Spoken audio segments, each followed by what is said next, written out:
మా latest videos కోసం మా ఈ తెలుగు న్యూస్ ఛానల్ సబ్స్క్రైబ్ చేసి గంట సింబల్ యాక్టివేట్ చేసుకోండి. ఒకసారి వైకుంఠంలో శ్రీమన్నారాయణుల వారు ఆదిశేషునిపై విశ్రమించి ఉండగా జగన్మాత శ్రీ మహాలక్ష్మీదేవి స్వామివారి పాదాలు ఒత్తుతూ ఉన్నది. ఆ దంపతుల అన్యోన్యత లోకానికే ఆదర్శం. ఈ సృష్టిలోని అందమంతా ఆ శ్రీ మహాలక్ష్మి తల్లియందే కలదు. శేషునిపై కూర్చొని భర్తకు సపర్యలు చేస్తున్న ఆ ముగ్ధ మనోహర రూపిణి ఎంతో దివ్యంగా ఉంది. సృష్టి మొత్తాన్ని తనలో నింపుకొని ఆ సృష్టినంతటినీ పోషిస్తూ వారందరి హృదయాలలోనూ చిరునవ్వుతో ఉండే ఆ పరబ్రహ్మమూర్తి శ్రీమన్నారాయణుడు. తన ముద్దుల పట్టమహిషి వంక చిరునవ్వుతో చూస్తూ ఏవో కబుర్లు చెప్తున్నాడు. ఏమి విశేషం చెప్తున్నాడో గాని ఆ తల్లి పెనివిటి వంక ఆశ్చర్యంగా చూస్తున్నది. ఇంతలోనే మళ్ళీ ఏదో వేళాకోళం చేస్తున్నట్లున్నాడు. ఆ జగన్మాత సిగ్గుతో ముడుచుకున్నది. ఆ తల్లి సిగ్గుపడితే ఆ ప్రకృతిలోని పుష్పాలన్నీ ముడుచుకున్నట్లు ప్రకృతి మొత్తానికి ఒక వింత శోభ చేకూరింది. ఇంతలో అక్కడికి నారదుల వారు వచ్చారు. సర్వకాల సర్వ అవస్థల యందు తన నామస్మరణమే చేసే నారదుల వారంటే స్వామికి ఎంతో అభిమానం, ఎంతో ప్రేమ. నారదుడు రాగానే శ్రీ స్వామివారు ఏం నారద, ఏమిటి విశేషం అని నవ్వుతూ నారదుడిని పలకరించారు. అప్పుడు నారదుడు, ఓ పరంధామ, నీకివే నా నమస్కారములు. నీకు తెలియని విశేషాలేముంటాయి స్వామి? ఈ సకల చరాచర సృష్టి నీ కను సన్నలయందే నడుస్తున్నది కదా. సకల జీవకోటి నీ స్వరూపమే కదా. నీకు తెలియనిది నాకు తెలిసినది ఏముంటుంది స్వామి? నీ దయ వలన అన్ని లోకాల వారు ఎంతో సుఖప్రదంగా ఉన్నారు. ఒక్క భూలోకంలో మాత్రం పాపం ఎక్కువై జనులు పుణ్యకార్యాలు చేపట్టడం మర్చిపోతున్నారు. ధర్మాధర్మ విచక్షణ కోల్పోతూ ఉన్నారు అని అన్నాడు. ఇది వింటున్న శ్రీమన్నారాయణుల వారు కనులు మూసుకుని చిరునవ్వు నవ్వారు.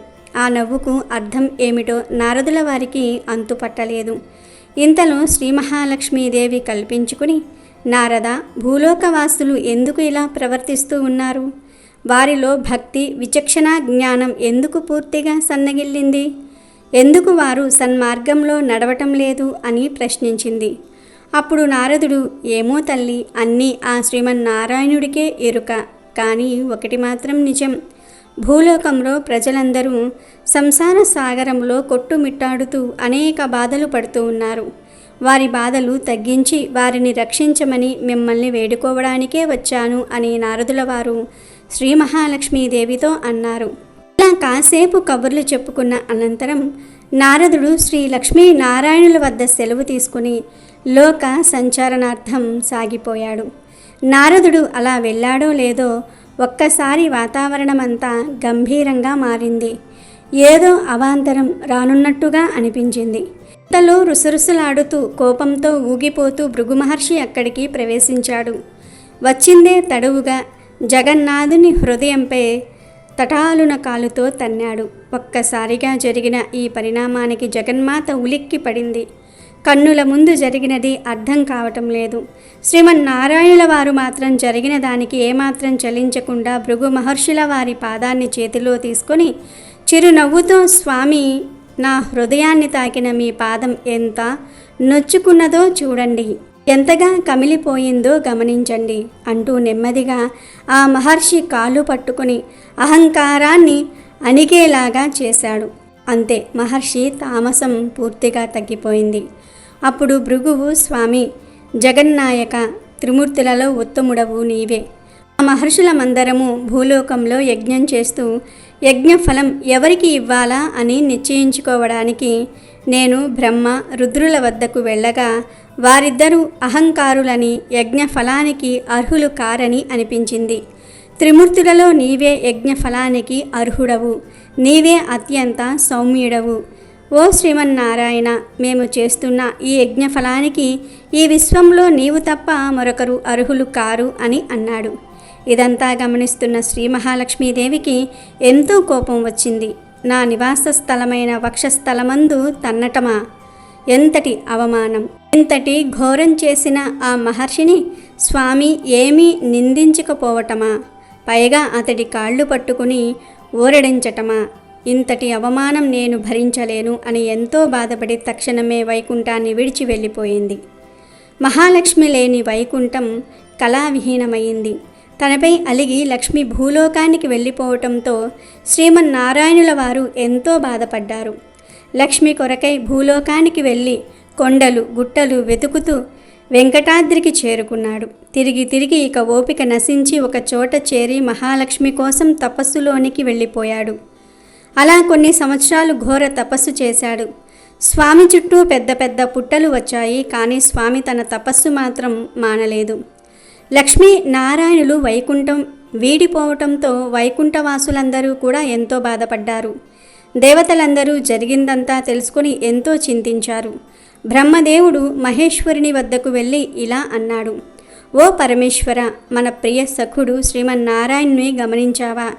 అదిగో ఆ భూలోకంలో చూడు, తిండి తిప్పలు మాని శ్రీ మహాలక్ష్మి కోసం ఎలా తపస్సు చేస్తూ ఉన్నాడో చూడు. మనం ఇద్దరము తక్షణమే భూలోకానికి వెళ్ళి ఆ స్వామి ఆలనా పాలన చూడాలి అని అనగానే రుద్రుడు కూడా ఇందులకు ఒప్పుకొని బ్రహ్మ రుద్రులు ఇద్దరూ కలిసి భూలోకానికి మారువేషాలలో చేరారు. ఆ రోజులలో వెంకటాద్రి ప్రదేశాన్ని ఒక చోళరాజు పరిపాలిస్తూ ఉండేవాడు. ఒకనాడు లక్ష్మీదేవి గోపాలిక రూపాన్ని, బ్రహ్మ ఆవు రూపాన్ని, ఇంద్రుడు లేగదూడ రూపాన్ని ధరించి ఆ రాజు ఆస్థానానికి వెళ్ళారు. గోపాలిక రూపంలో ఉన్న మహాలక్ష్మి చోళరాజుతో ఈ ఆవు ఎంతో ఎక్కువ పాలు ఇవ్వగలదని, ఇది ఉన్న చోట సర్వ సంపదలు కలుగుతాయని చెప్పింది. అప్పుడు చోళరాజు ఆ ఆవు దూడలు తనకు కావలసినదిగా కోరగా లక్ష్మీదేవి అలాగేనని ఒప్పుకుంది. ఆ రెండిటిని రాజుగారి గోశాలకు తరలించారు. రోజు గోశాలలోని అన్ని ఆవులతో పాటు బ్రహ్మరూపంలో ఉన్న ఆవు కూడా మేతకు ఊరి బయటకు వెళ్ళేది. ఆ ఆవు మంద నుంచి దూరం వెళ్ళి శ్రీనివాసుడు ఉన్న పుట్ట దగ్గరకు వచ్చి పుట్ట వద్ద నుంచుని పొదుగు నుండి పాలు స్రవించేది. ఆ పాలు త్రాగి శ్రీనివాసుడు తన ఆకలి తీర్చుకునేవాడు. అటు తర్వాత తిరిగి తన మందలో కలిసిపోయి సాయంత్రానికి గోశాల చేరుకుంటూ ఉండేది ఆ ఆవు. ఇలా కొన్ని రోజులు జరిగిన తర్వాత గోపాలకులు ఈ ఆవు దూడలు చిక్కిపోవటం గమనించారు. అంతేకాక సాయంకాలం గోశాలలో పాలు పితికే సమయంలో ఈ ఆవు వద్ద ఏమాత్రం పాలు ఉండేవి కావు. రోజు తర్వాత రోజు ఇలా ఎందుకు జరుగుతుందో అర్థం కాక గోపాలుడు మరుసటి నాడు ఎలాగైనా ఈ ఆవు రోజంతా ఎక్కడ తిరుగుతున్నదో గమనించాలని నిశ్చయించుకున్నాడు. మరునాడు గోపాలుడు దూరం నుంచి గమనిస్తూ ఉండగా బ్రహ్మరూపంలోని ఈ ఆవు మంద నుండి వేరుపడటము, పుట్టవద్ద పాలు స్రవింపచేయటము గమనించాడు. ఓహో, ఇదా రోజు జరుగుతున్నది అని తలచి గోపాలుడు ఎంతో కోపావేశాలతో ఒక్కసారిగా అక్కడకు పరిగెత్తుకుని వెళ్ళి చేతిలోని గొడ్డలితో ఆవును చంపబోయాడు. ఆవు రూపంలో ఉన్న బ్రహ్మదేవుడికి అపకారం జరుగుతుందని గమనించిన శ్రీమన్నారాయణుడు ఒక్కసారిగా పుట్టల నుంచి పైకి లేచాడు. అంతే ఆ గోపాలుని చేతిలోని గొడ్డలి శ్రీనివాసునికి తగిలి నుదుట గాయమై విపరీతముగా రక్తము కారసాగింది. ఒక్కసారిగా జరిగిన ఈ పరిణామానికి గోపాలుడు నిశ్చేష్టుడై ప్రాణాలు విడిచాడు. ఈ విషయం తెలుసుకున్న చోళరాజు పుట్టవద్దకు వచ్చాడు. జరిగిన దానికి రాజే కారణమని శ్రీనివాసుడు చోళరాజును పిశాచముగా మారగలవని శపించాడు. వెంటనే చోళరాజు శ్రీనివాసుడిని సాక్షాత్తు శ్రీమన్నారాయణుడిగా గ్రహించి తన తప్పు క్షమించమని ఎంతో ప్రాధేయపడ్డాడు. అందుకు జాలిపడి శ్రీనివాసుడు శాప విమోచనం జరిగే మార్గం అనుగ్రహించాడు. తర్వాత శ్రీనివాసుడు దేవగురువైన బృహస్పతిని పిలిచి తన గాయాలకు మూలికా చికిత్స చేయించుకున్నాడు. ద్వాపర యుగంలోని యశోద వకులమాతగా జన్మించి ఆ సమీపంలోనే ఆశ్రమం నిర్మించుకుని నివసిస్తున్నది. నారదుల వారి ద్వారా శ్రీమన్నారాయణుడు భూలోకానికి రావటము, తన ఆశ్రమానికి సమీపంలోనే ఉండటము తెలుసుకుని వకులమాత స్వామిని కలిసింది. నాయనా, నీవు వచ్చి నా ఆశ్రమంలో ఉండవలసింది. ఇక నుంచి నీ పేరు శ్రీనివాసుడు అని అన్నది. శ్రీనివాసుడు అందుకు సంతోషించి ఆమెతో పాటు వెళ్ళి ఆశ్రమంలోనే నివసించసాగాడు. ఆ రాజ్యాన్ని పరిపాలిస్తున్న ఆకాశరాజు ధరణీదేవి దంపతులకు వివాహమైన ఎన్ని సంవత్సరాలకు సంతానం కలగలేదు. ఎన్నో వ్రతాలు చేశారు, అనేక పుణ్య తీర్థాలను దర్శించారు, అయినా ఫలితం లేకపోయింది. చివరకు ఆస్థాన జ్యోతిష్యుల సలహా ప్రకారము ఆకాశరాజు పుత్ర కామేష్టి యజ్ఞం తలపెట్టాడు. ఒక సుముహూర్తం నిశ్చయించుకుని బ్రాహ్మణులకు యజ్ఞానికి కావలసిన సామాగ్రి మొత్తం సమకూర్చాడు. యజ్ఞ స్థలాన్ని పరిశుభ్రం చేసే పనిలో భాగంగా ముందుగా తానే స్వయంగా నాగలితో భూమిని దున్నడానికి ఉపక్రమించాడు. కొద్ది దూరం దున్నగానే ఒక్కసారిగా నాగలికి ఏదో ఒక వస్తువు తగిలిన శబ్దమయ్యింది.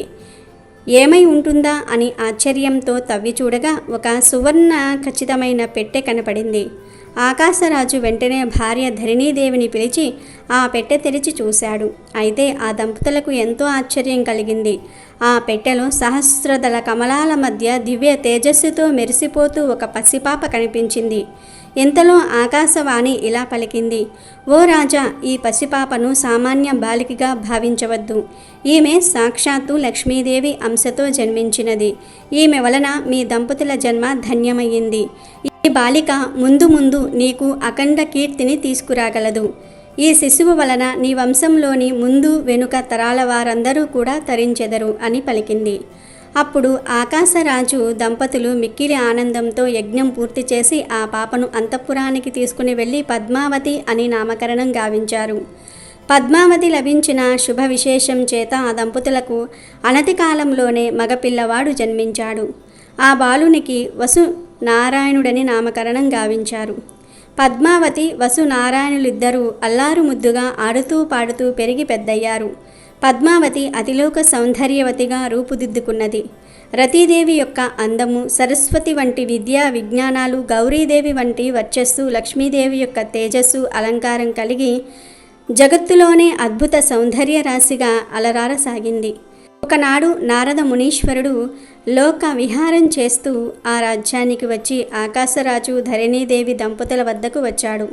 అక్కడ ఉన్న పద్మావతిని చూసి ఆ దంపతులతో ఇలా అన్నాడు, ఓ రాజదంపతులారా, మీరు ధన్యులు. ఈ పద్మావతి సామాన్య యువతి కాదు. ఈమె సాక్షాత్తు శ్రీ మహాలక్ష్మి అంశతో జన్మించినది. నీకు త్వరలోనే సాక్షాత్తు శ్రీమన్నారాయణుడే అల్లుడు కాగలడు అని చెప్పి పద్మావతిని శీఘ్రమే కళ్యాణ ప్రాప్తిరస్తు అని దీవించి లోక సంచారానికై బయలుదేరి వెళ్ళాడు. రోజులిలా గడుస్తూ ఉండగా అక్కడ వకులాదేవి ఆశ్రమంలో శ్రీనివాసుడు వకులమాత చేసే సపర్యలతో సంతోషంగా కాలం గడుపుతూ ఉన్నాడు. ఒకనాడు శ్రీనివాసుడికి వేటకు వెళ్దామని తలంపు కలిగింది.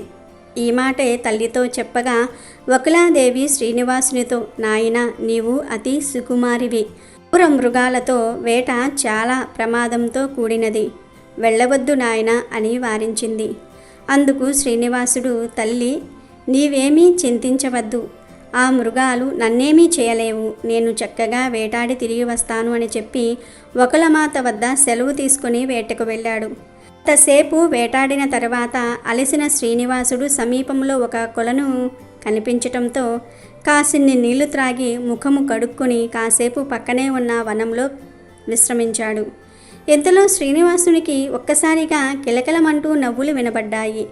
ఈ నవ్వులు ఎక్కడి నుంచి వస్తున్నవో అని ఆలోచిస్తూ ఉండగా ఎదురుగా చిలికెత్తలతో వస్తున్న ఒక అద్భుత సౌందర్య రాశి శ్రీనివాసుడికి కనబడింది.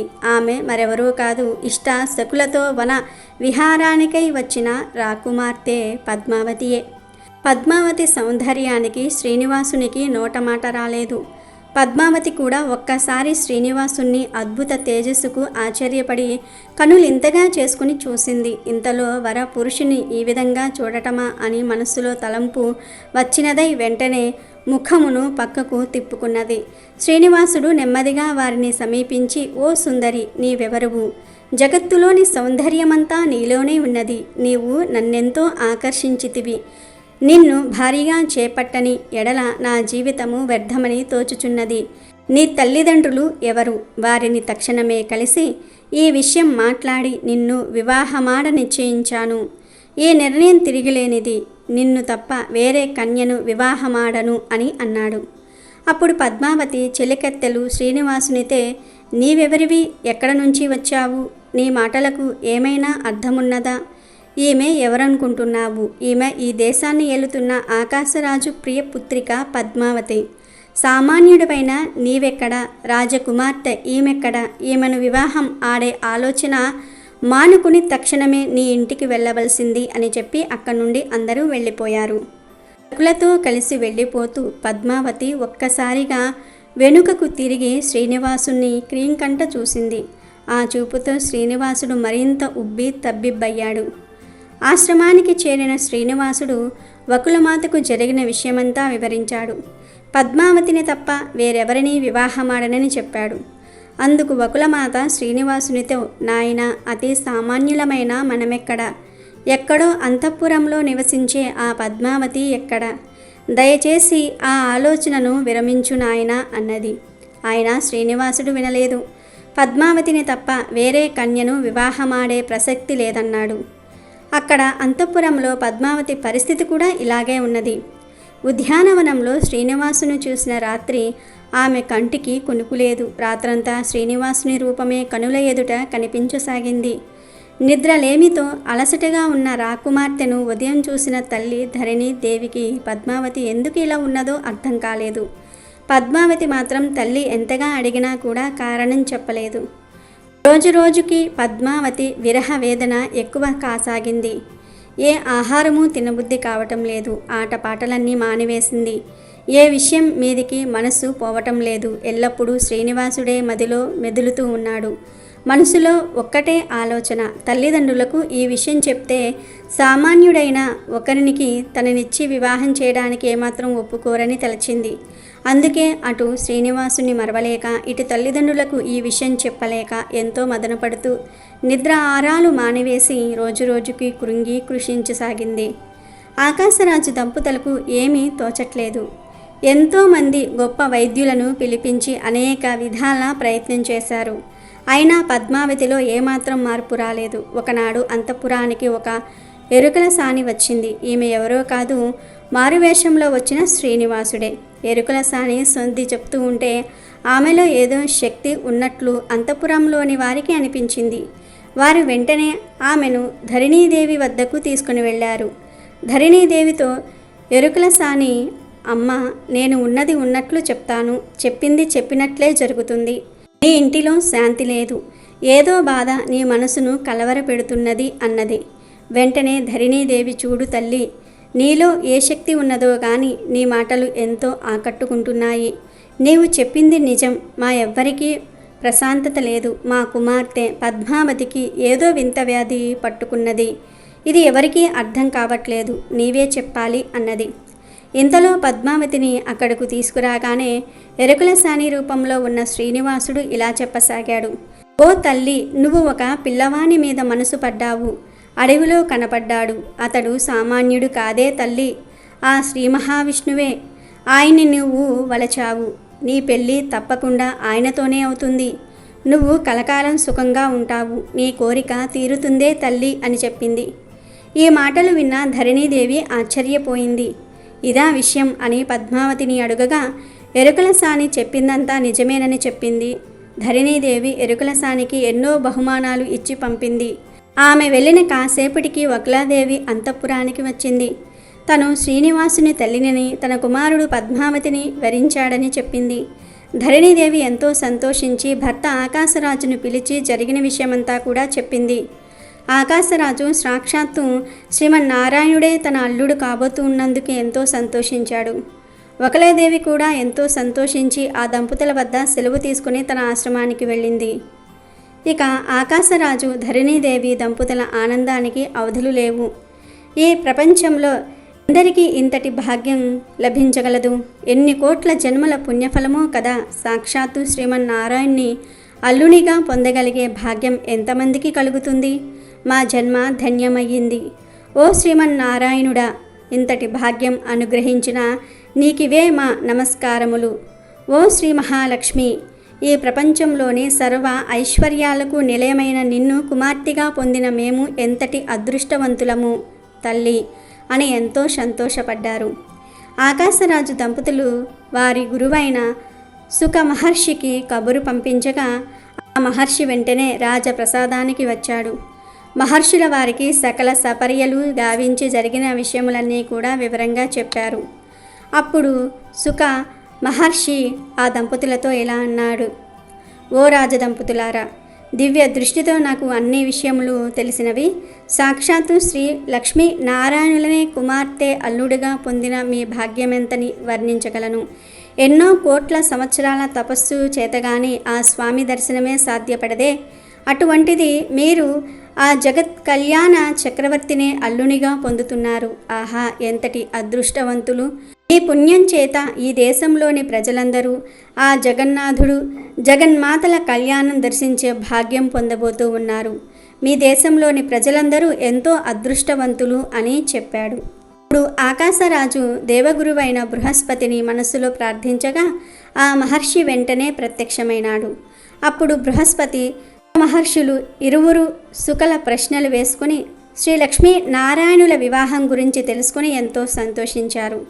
అప్పుడు ఆకాశరాజు బృహస్పతితో, ఓ మహర్షి, మీ రాక మాకెంతో సంతోషదాయకం. నన్ను అనుగ్రహించి శ్రీ పద్మావతి శ్రీనివాసుల వివాహ పత్రిక తమరు వ్రాయవలసినది అని వేడుకున్నాడు. అప్పుడు బృహస్పతుల వారు ఆకాశరాజుతో, రాజా, నీకు సాక్షాత్తు ఆ శ్రీమన్నారాయణుల వారే అల్లుడిగా లభ్యమగుట నీ పూర్వజన్మ ఫలము. నీ పుణ్యఫలము చేత సమస్త మానవ కోటికి గరుడ, గంధర్వ, కిన్నెర, కింపురుషాదులకు శ్రీ లక్ష్మీ శ్రీనివాసుల కళ్యాణము వీక్షించే భాగ్యము కలుగుతున్నది. సమస్త లోకవాసులు కళ్యాణ విశేషములనే తలుచుకుంటున్నారు. వారందరి ఆనందము వర్ణనాతీతము. వివాహము ఎప్పుడెప్పుడా అని ఎంతో ఆతృతతో ఎదురు చూస్తూ ఉన్నారు. జగన్నాథుని కళ్యాణానికి ఏ విధంగా అలంకరించుకోవాలా అని ఇప్పుడే ఆలోచించటం మొదలుపెట్టారు. ఆ జగన్మూర్తుల కళ్యాణ పత్రిక వ్రాసే అదృష్టం నాకు కలగటం నా భాగ్యం కాక ఇంకేమున్నది చెప్పండి. ఇదంతా ఆ దివ్య దంపతులు శ్రీ లక్ష్మీ నారాయణుల అనుగ్రహం తప్ప మరొకటి కాదు అని తలచి లగ్న పత్రిక వ్రాయడానికి ఉపక్రమించాడు. శ్రీ లక్ష్మీ నారాయణులను ఒక్కసారి మనసులో ప్రార్థించి ఇలా మొదలుపెట్టాడు: ఓ శేషాచలవాసుడైన శ్రీనివాస, ఆకాశరాజు అనబడే నేను నా కుమార్తె పద్మావతిని తమకు ఇచ్చి వివాహము జరిపించడానికి ఎంతో సంతోషంతో నిశ్చయించుకున్నాను. అందులకు ఈ వైశాఖ శుద్ధ దశమి శుక్రవారము దివ్య ముహూర్తముగా పెద్దలు నిశ్చయించినారు. కావున తాము బంధుమిత్ర సపరివార సమేతముగా వచ్చి నాచే నొసంగబడు కన్యాదానమును స్వీకరించి మమ్ములను కృతార్థులను చేయవలసింది అని వ్రాశాడు. లగ్న పత్రికను బృహస్పతుల వారు అక్కడ ఉన్న వారందరికీ చదివి వినిపించారు. లగ్న పత్రిక రాయటం పూర్తవగానే ప్రకృతి పులకించింది అనడానికి సంకేతంగా చల్లని చిరుజల్లు కురిసింది. అప్పుడు ఆకాశరాజు తన గురువైన సుక మహర్షికి ఈ లగ్న పత్రికను ఇచ్చి శేషాచలము వెళ్ళి శ్రీనివాసునికి అందియవలసినదిగా ప్రార్థించాడు.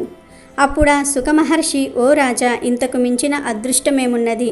తప్పక ఆ శ్రీనివాసుని దర్శించి ఈ లగ్నపత్రికను వారికి అందిస్తాను అని లగ్నపత్రికను కనులకు అద్దుకొని తక్షణమే శేషాచలానికి బయలుదేరి వెళ్ళాడు. వకులాదేవి ఆశ్రమానికి వచ్చిన సుఖమహర్షికి ఎన్నో మర్యాదలు గావించబడ్డాయి.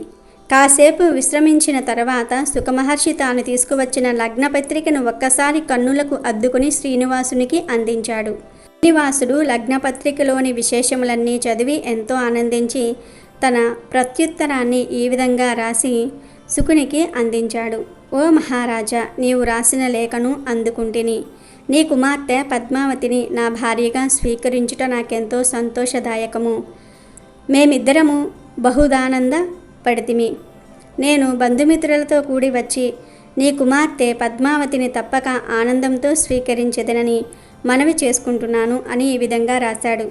ఆ లేఖను తీసుకుని శ్రీనివాసుని వద్ద సెలవు తీసుకుని సుఖమహర్షి ఆకాశరాజు వద్దకు తిరిగి వెళ్ళాడు. సుఖమహర్షి వెళ్ళిన వెంటనే శ్రీనివాసుడు కుబేరునికి కబురు పంపాడు. తక్షణం వచ్చిన కుబేరునితో శ్రీనివాసుడు, కుబేర, నాకు పద్మావతితో ఈ వైశాఖ మాసంలో వివాహం కానున్నది. వ్యవధి కూడా చాలా తక్కువగా ఉన్నది. వివాహమునకు నాకు కావలసిన సొమ్ము నీవు సమకూర్చు. కలియుగంలో నా భక్తులు సమర్పించే కానుకలతో నీ అప్పు తీర్చుకుంటాను అన్నాడు. అప్పుడు కుబేరుడు, ఓ శ్రీనివాస, శ్రీమన్నారాయణుడ, జగన్నాథ, నీవు నన్ను ధనం అడగటం కంటే నా అదృష్టమేమున్నది? సాక్షాత్తు ఆ లక్ష్మీపతికే అప్పు ఇచ్చే భాగ్యం ఎందరికీ కలుగుతుంది. తప్పక ఇస్తాను, నీకు కావాల్సినంత సొమ్ము ఇస్తాను, వివాహం రంగరంగ వైభవంగా జరిగేలాగా దగ్గరుండి చూస్తాను, వివాహానికి కావాల్సిన ఖర్చులన్నిటికీ తప్పక ధనం నీకు సమకూరుస్తాను అని కుబేరుడు వెళ్ళిపోయాడు. కుబేరుడు వెళ్ళగానే శ్రీనివాసుడు గరుత్మంతుణ్ణి మనసులో తలుచుకున్నాడు. గరుత్మంతుడు శ్రీనివాసుని ప్రథమ భక్తుడు. ఎల్లవేళలా శ్రీ స్వామివారి ఆజ్ఞకే రెక్కలు విప్పుకుని వేచి ఉండే ప్రియభక్తుడు. గరుత్మంతుని స్వామి భక్తి అనన్యమైనది. శ్రీనివాసుడు తలిసినదే తడవుగా గరుత్మంతుడు స్వామి ఎదుట ప్రత్యక్షమైనాడు. స్వామి, ఏమిటి మీ ఆజ్ఞ అని వినయంగా అడిగాడు. ఓ గరుత్మంత, నీకొక శుభవార్త. నేను ఆకాశరాజు పుత్రిక పద్మావతిని ఈ వైశాఖ మాసంలో వివాహమాడుతున్నాను. నీవు వెంటనే అన్ని లోకాలకు వెళ్ళి అందరికీ ఈ విషయం చెప్పి నా వివాహానికి అందరినీ ఆహ్వానించు. ప్రతి ఒక్కరిని పేరు పేరున పిలిచినట్లుగా చెప్పవలను. వారందరి రాక నాకెంతో సంతోషదాయకమని చెప్పు. అన్ని లోకాల వారిని ఆహ్వానించు. ఈ వివాహానికి ఒక మాసం ముందుగానే రావాల్సినదిగా మరీ చెప్పు. ప్రతి వారిని వారి వారి బంధుమిత్రులతో సహా రావాల్సిందిగా నా మాటగా విన్నవించు అని చెప్పాడు.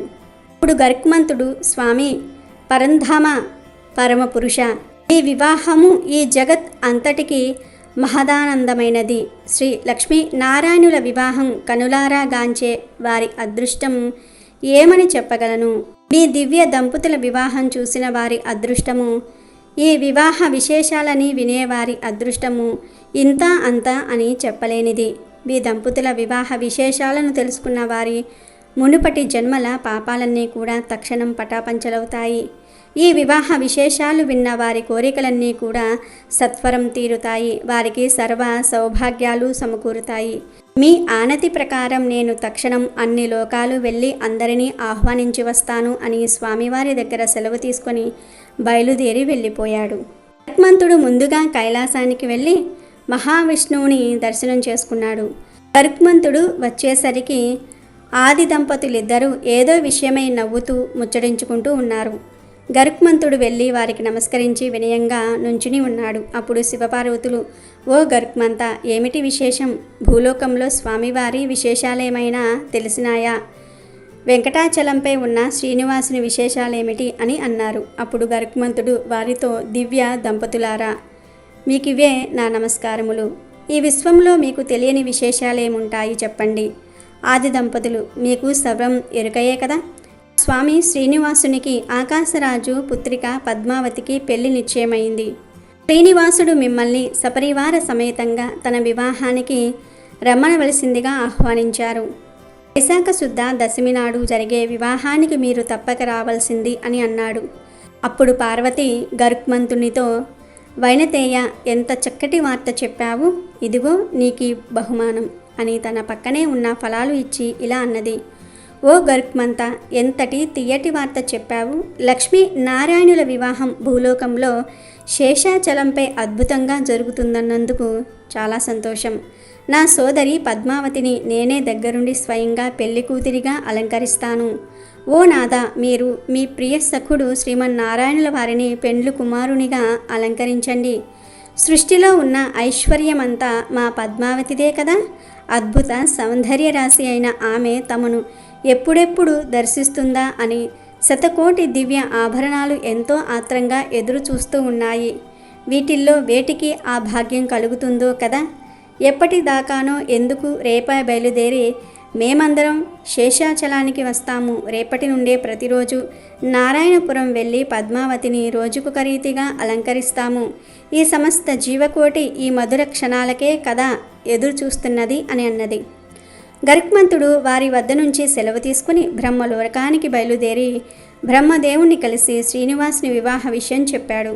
ఈ విషయంలో ఆ దంపతులిద్దరూ ఎంతో సంతోషపడ్డారు.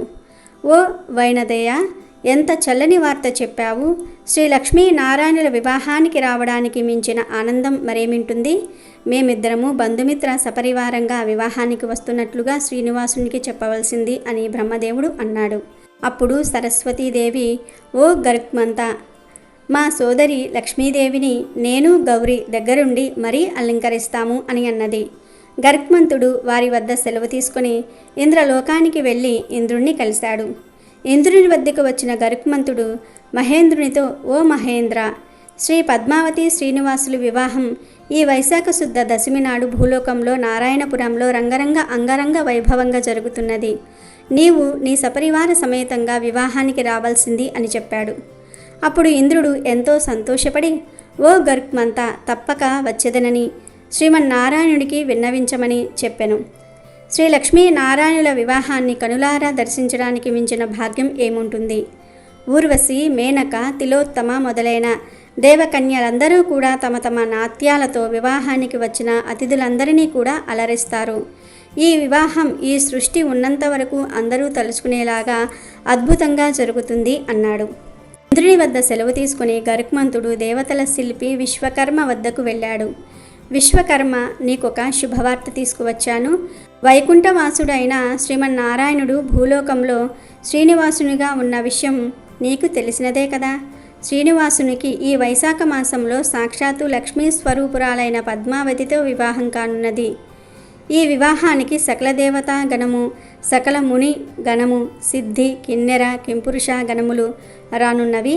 వీరందరికీ వసతి కోసమే నీవు శేషాచలముపై అద్భుతమైన నగరాన్ని నిర్మించవలసిందిగా శ్రీమన్నారాయణుడు నీకు చెప్పమన్నాడు. అలాగే వివాహానికి కూడా నీ సపరివార సమేతంగా రావాల్సిందని స్వామి కోరుతున్నాడు అని చెప్పాడు. అప్పుడు విశ్వకర్మ వైనతేయునితో, ఇంతకు మించిన భాగ్యమేమున్నది? నేను తప్పక రేపే పయనమై శేషాచలం చేరుకుని అద్భుతమైన నగరాన్ని నిర్మిస్తాను. అలాగే నారాయణపురం వెళ్ళి ఆకాశరాజును కలిసి అక్కడ కూడా బ్రహ్మాండమైన వసతి గృహాలు నిర్మిస్తాను. కళ్యాణ వేదికను అద్భుతంగా రూపొందిస్తాను. స్వామివారి అనుగ్రహం నాపై ఉన్నందుకు శ్రీనివాసునికి నా కృతజ్ఞతలు తెలపవలసింది అని అన్నాడు. గరుత్మంతుడు వారి వద్ద సెలవు తీసుకుని పయనమైనాడు.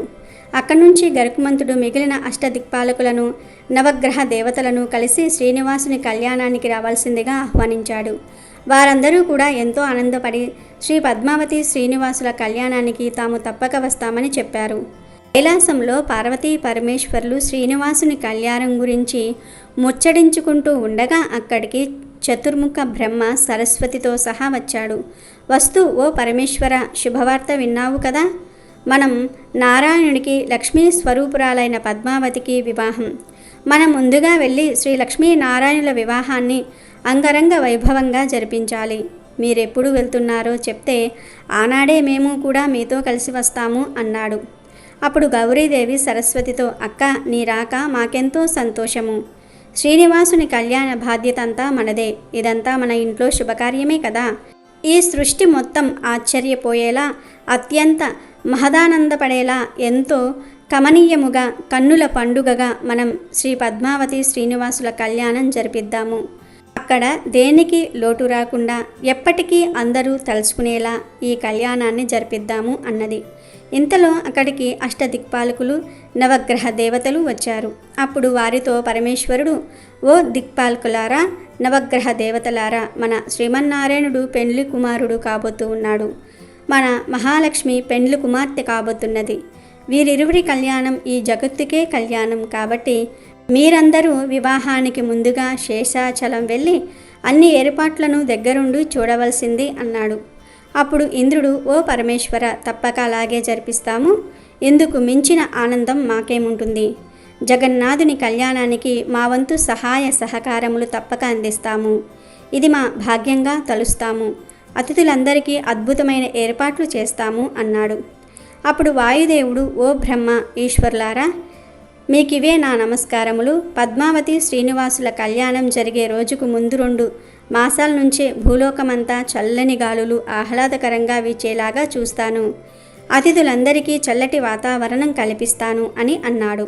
అప్పుడు సరస్వతి వాయుదేవునితో, సంతోషం వాయుదేవ, కానీ స్వామివారి కళ్యాణ సమయంలో ఆ ఆనందం పట్టలేక విజృంభించవద్దు. ఒకసారిగా ప్రళయాంతరాలంగా మారగలదు. ఈ విషయం గుర్తుపెట్టుకో అన్నది. అలాగే తల్లి, నన్ను ఆట పట్టిస్తూ ఉన్నావా జనని? ఆనందంతో ఎంత ఒళ్ళు మరిచినా చల్లని గాలి మాత్రమే వీచేలాగా చూస్తాను అన్నాడు. పద్మావతి శ్రీనివాసుల వివాహం ముచ్చట్లు తలుచుకుంటూ వారందరూ ఎంతో ఆనందపడ్డారు. ఇంతలో అక్కడికి నారదుల వారు నారాయణ నామము చేసుకుంటూ వచ్చారు. అక్కడ ఉన్న వారందరినీ చూసి నారదుడు ఆశ్చర్యపోయాడు. ఏమిటి విచిత్రం? దేవతలందరూ ఎందుకు సమావేశమైనట్టో మీ అందరి ఆనందానికి కారణమేమై ఉంటుందో అని అన్నాడు. అప్పుడు గౌరీదేవి నారదునితో, ఏమిటి నారదా, మీ నారాయణి వివాహమటగా మాకు చెప్పనే లేదే. గరుత్మంతుడు వచ్చి చెప్పే వరకు మాకు తెలియనే లేదు అన్నది. అప్పుడు నారదుడు, తల్లి, ఆది దంపతులు మీకు సృష్టికర్త మా తండ్రి ఆ చతుర్ముఖునికి, సర్వజ్ఞాన ప్రదాత మా తల్లి సరస్వతికి తెలియని విశేషమేముంటుంది తల్లి. ఏదో నన్ను ఆట పట్టిస్తున్నారు కానీ, అయినా నారాయణుడు నావాడైనా మనందరివాడు కదా. ముఖ్యంగా చెప్పాలంటే ముందుగా మీ త్రిమూర్తులలోని ఒకడు, ఆ తర్వాతే కదా మా అందరివాడు అన్నాడు. అప్పుడు చతుర్ముఖుడు నారదునితో, ఓ నారద, లక్ష్మీ శ్రీనివాసుల వివాహం మనందరికీ ఎంతో సంతోషదాయకం. గరుత్మంతుడు అన్ని లోకాలు వెళ్ళి అందరికీ ఈ శుభవార్తను చేరవేస్తూ ఉన్నాడు. ఈ ఆనందకర వార్తను చెప్పే సంతోషంలో పడి ఎవరినైనా మర్చిపోయాడేమో. కాబట్టి నీవు కూడా నీ లోక సంచారంలో నీవు కలిసే వారందరికీ ఈ శుభవార్తను చెప్పవలసింది. అందరినీ ఈ వివాహానికి తప్పక రావాల్సిందిగా మా మాటగా కూడా చెప్పవలసింది. ఇంతకీ ముహూర్తం గుర్తున్నది కదా, రాబోయే వైశాఖ శుద్ధ దశమి శుక్రవారం. నీ లోక సంచారంలో నీకు తారసపడే అందరికీ ఈ విషయం చెప్పవలసింది అన్నాడు. అప్పుడు నారదుడు, తండ్రి, ఇంతకు మించిన ఆనందమేమున్నది, తమ ఆజ్ఞను శిరసావహిస్తాను అని అందరి దగ్గర సెలవు తీసుకుని వెళ్ళాడు. ఆ తర్వాత అక్కడ ఉన్న వాళ్ళందరూ కూడా తమ తమ లోకాలకు తాము వెళ్ళారు. శ్రీ పద్మావతి శ్రీనివాసుల కళ్యాణ వార్తను తెలియజేస్తూ అన్ని లోకాలు తిరిగిన గరుత్మంతుడు చివరికి శేషాచలం చేరి శ్రీనివాసుని వద్దకి వచ్చాడు. అప్పుడు గరుత్మంతుడు స్వామివారితో, స్వామి, మీరు చెప్పినట్లే అన్ని లోకాల వారికి మీ కళ్యాణ వార్తను చేరవేశాను. అందరూ ఎంతో సంతోషించారు. ఆ శుభఘడియల కోసం ఎప్పుడెప్పుడా అని ఎదురు చూస్తూ ఉన్నారు అని చెప్పాడు. మరునాడే విశ్వకర్మ తన సహాయకులందరితో కలిసి శేషాచలం చేరాడు. 2 రోజులలో శేషాచలం అంతటినీ అద్భుతంగా తీర్చిదిద్దాడు. బ్రహ్మాండమైన విడిది గృహాలు, మధ్య మధ్యలో సెలయేళ్లు, వసతి గృహాలలో అద్భుతమైన శిల్ప సంపద, చక్కటి ఉద్యానవనాలు. శేషాచలం శోభ ఇంత అంతా అని చెప్పవలెనవి కానిది. పరమేశ్వరుడు, పార్వతి విశ్రమించే వసతి గృహం దివ్యంగా తీర్చిదిద్దబడింది. అలాగే చతుర్ముఖ బ్రహ్మ సరస్వతుల వసతి గృహం కూడా ఎంతో శోభాయమానంగా అలంకరించబడింది. సృష్టికర్త బ్రహ్మ విడిది చేయబోయే వసతి గృహంలో స్తంభాలన్నీ అపురూపంగా తీర్చబడ్డాయి. ఏ స్తంభాన్ని తాకిన వేద పఠనం యొక్క నాదం వినిపిస్తుంది. పార్వతీ పరమేశ్వరులు విడిది చేసే వసతి గృహంలో కొన్ని స్తంభాలన్నీ తాగితే ఓంకార నాదం వినిపిస్తుంది. మరికొన్నిటిని తాగితే డమురుకం ధ్వని వస్తున్నది. ఇక మరికొన్నిటిని తాగితే శంఖారావం వస్తున్నది. ఈ విధంగా దేవతలందరి వసతి గృహాలు ఎంతో అద్భుతంగా తీర్చిదిద్దబడ్డాయి. పెండ్లి కుమారుడైన శ్రీనివాసుని కోసం ఒక ప్రత్యేకమైన భవనం రూపొందించబడింది. ఈ భవనంలో ఎన్నో గదులు నిర్మించబడ్డాయి. ప్రతి గది ఎంతో అందంగా మలచబడింది. భవనానికి ఎదురుగా చక్కటి పూల తోటలు నిర్మించబడ్డాయి. భవనం పైన రంగురంగుల పుష్పాలతో ఎంతో అద్భుతంగా శంకుచక్ర నామాలు రూపొందించబడ్డాయి. శేషాచలంలో ఎక్కడ నుంచి చూసినా కనిపించేలాగా ఎంతో ఎత్తులో ఇవి అమర్చబడ్డాయి. శంకు చక్ర నామాలను రూపొందించడానికి ఎన్నో అద్భుతమైన పూలను వాడటం జరిగింది.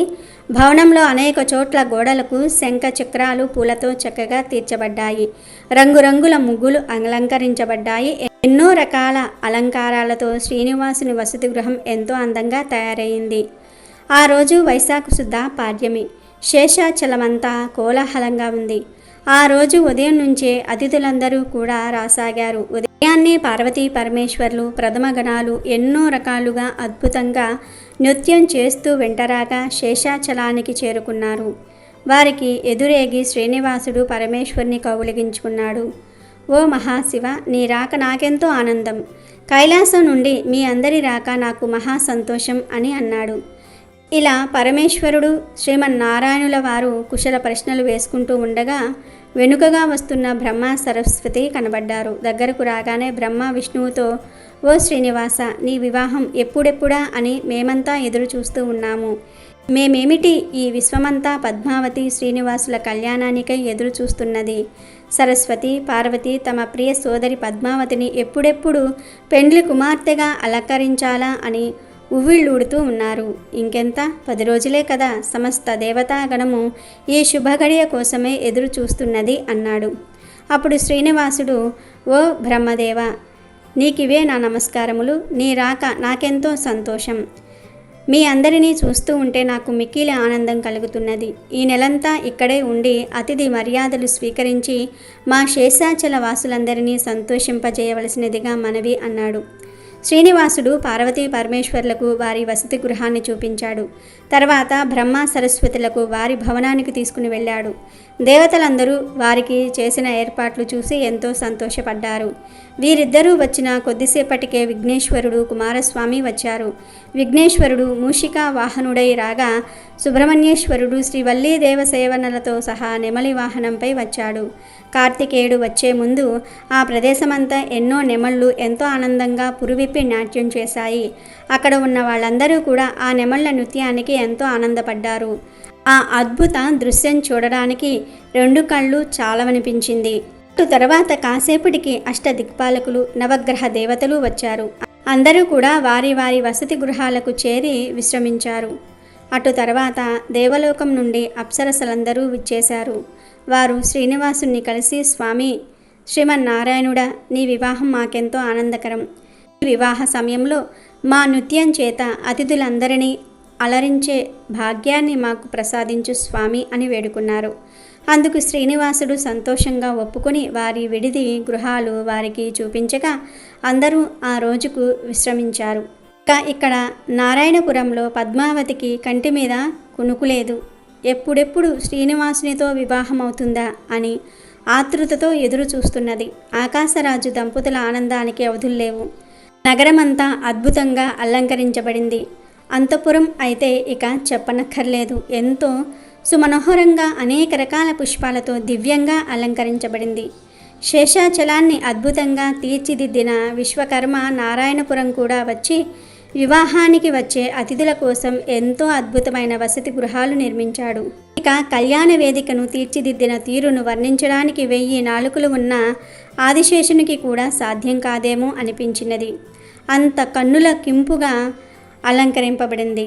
బంతి, చేమంతి పుష్పాలతో జాజులు, సంపెంగలు, మల్లెలు, గులాబీలు, కనకాంబరాలు, ఆహా ఒక్కటేమిటి, ఎన్నో రకాల పూలతో అద్భుతంగా అలంకరించబడింది. ఆ వేదికను అలంకరించిన పువ్వుల సువాసనలు నారాయణపురం మొత్తం అతిథులతో 3 పూటలు తాకుతున్నది. అనంతరం వధూవరులు కూర్చోవడానికి 2 అద్భుతమైన సింహాసనాలు ఏర్పాటు చేయబడ్డాయి. ఆ సింహాసనాలకు వజ్ర, వైడూర్య, నీల, గోమోదుక, మరకత, మాణిక్య, పుష్ప రాగాలతో సహా అనేక దివ్య రత్నాలు పొందుపరచబడ్డాయి. ఒక్కొక్క సింహాసనం కనీసం 5 మనుషులు కలిసి మోస్తేనే కానీ కదిలేలాగా లేదు. సింహాసనాలు 2 కూడా పూర్తి బంగారంతో చేపట్టాయి. విశ్వకర్మ వీటిని ఎంతో అద్భుత నైపుణ్యంతో తీర్చిదిద్దాడు. ఇంతలో పద్మావతిని పెళ్లి కుమార్తె చేసే రోజు రానే వచ్చింది. అంతకు ముందు రోజునే సాయంత్రానికల్లా సరస్వతి, పార్వతీదేవులు నారాయణపురానికి వచ్చి తమ విడిది గృహానికి చేరుకున్నారు. తెల్లవారుజామునే అంతఃపురానికి వెళ్ళి పద్మావతిని పెళ్లి కుమార్తె చేసే కార్యక్రమం ప్రారంభించారు. అంతఃపురమంతా మంగళ వాయిద్యాలు మ్రోగుతున్నాయి. సన్నాయి నాదస్వరం ఎంతో కనుల కింపుగా వినిపిస్తున్నాయి. సుమంగళి మనులు లక్ష్మీ కళ్యాణ, గౌరీ కళ్యాణ కీర్తనలు పాడుతూ ఉండగా గౌరీదేవి పద్మావతికి మంగళ స్నానం చేయించింది. అటు తర్వాత సరస్వతితో కలిసి గౌరీదేవి పద్మావతికి పట్టుచీర, రవిక ధరింపచేసి కురులు విడదీసి అనేక అలంకారాలు చేశారు. సరస్వతి పద్మాదేవితో, మీ శ్రీనివాసుడు ఎంత అదృష్టవంతుడమ్మా, ఇంత చక్కటి కుందనపు బొమ్మను భార్యగా పొందుతున్నాడు. ఈ సృష్టిలోని సకల ఐశ్వర్యాలకు నిలయమైన నిన్ను వివాహమాడే అదృష్టవంతుడు మా శ్రీనివాసుడు. ఓ మహాలక్ష్మి పద్మావతి, నీవు సకల గుణ సంపన్నురాలవు. శ్రీలక్ష్మి నారాయణుల జంట లోకానికే ఆదర్శం. నిన్ను పెండ్లి కుమార్తెగా అలంకరించే భాగ్యం కలిగినందుకు మేమెంతో సంతోషిస్తున్నాము. ఇవిగో ఈ ఆభరణాలన్నీ చూడు, నీ కురులను అలంకరించడానికి ఎంతగా తాపత్రయపడుతూ ఉన్నాయో. నీ కురులను అలంకరిస్తే వాటి అందం మరింత ఇనుముడిస్తుందని ఈ గులాబీలు అనుకుంటున్నాయి. ఒక్క క్షణమైనా నీ కురులలో ఉండాలని ఈ మల్లెలు ఆతృతపడుతూ ఉన్నాయి. ఆ జాజులు చూడమ్మా మహాలక్ష్మి, నువ్వు ముడుచుకుంటావో లేదోనని అవి ముడుచుకుపోతూ ఉన్నాయి. ఆహా, ఈ పుష్పాలకు ఎంత ఆత్రంగా ఉన్నది. ఓ సముద్ర రాజపుత్రిక, నిన్ను పెండ్లి కుమార్తెగా అలంకరిస్తున్నందుకు మాకెంతో సంతోషంగా ఉన్నది అని అన్నారు. అటు తర్వాత పద్మావతి చేత తల్లిదండ్రులైన ఆకాశరాజు ధరణీదేవి దంపతులకు నమస్కారం గావించారు. శ్రీనివాసుని చిత్రపటానికి నమస్కారం గావించారు. చిత్రపటాన్ని కోరకంటగా చూస్తూ సిగ్గుపడుతూ పూర్తిగా తలెత్తకుండా నమస్కారం చేసింది పద్మావతి. పద్మావతిని పెళ్లి కుమార్తెగా అలంకరించిన తర్వాత సరస్వతి గౌరీదేవులు తిరిగి శేషాచలం చేరుకున్నారు. బ్రహ్మ పరమేశ్వర్లకు అక్కడి విశేషాలన్నీ కూడా చెప్పారు. అవన్నీ తెలుసుకున్న వారందరూ ఎంతో సంతోషపడ్డారు.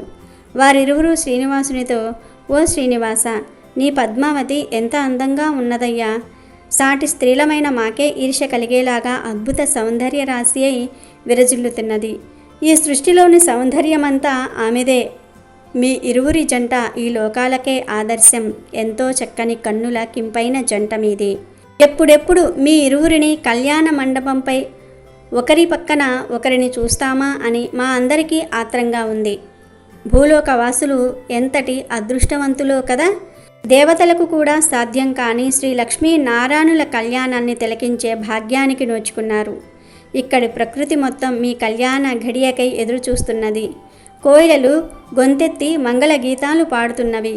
ఎళ్ళు జింకలు ఆనందంగా చెంగు చెంగున దూకుతూ శేషాచలమంతా కలియదిరుగుతూ ఉన్నాయి. నెమళ్ళు పురివిప్పి అద్భుతంగా నాట్యం చేస్తూ ఉన్నాయి. రంగురంగుల చిలుకలు చెట్లపై చేరి కళ్యాణ విశేషాలను ముచ్చటించుకుంటూ ఉన్నాయి. కుందేళ్లు ఎంతో ముద్దుగా ముచ్చటగా పొదల్ల వెంబడే దూకుతూ ఆడుకుంటూ ఉన్నాయి. ఇక్కడి సరోవరాలలోని కలువలు ఎప్పుడెప్పుడు ఆ శుభగడియ వస్తుందా, ఎప్పుడెప్పుడు మేము ఆ మండపంలో అలంకరించబడతామా అని ఆత్రంగా ఎదురు చూస్తూ ఉన్నాయి.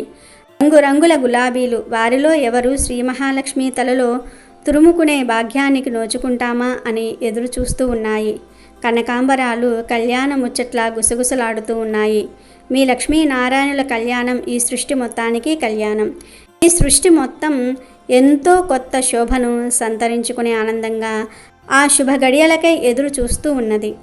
ఓ శ్రీనివాస, ఓ శ్రీమన్నారాయణుడా, ఓ జగన్నాథ, దేవలోకం నుంచి వచ్చిన మేమందరము కూడా కన్నులు కాయలు కట్టుకొని ఆ శుభ ముహూర్తానికై ఎదురు చూస్తూ ఉన్నాము అని అన్నారు.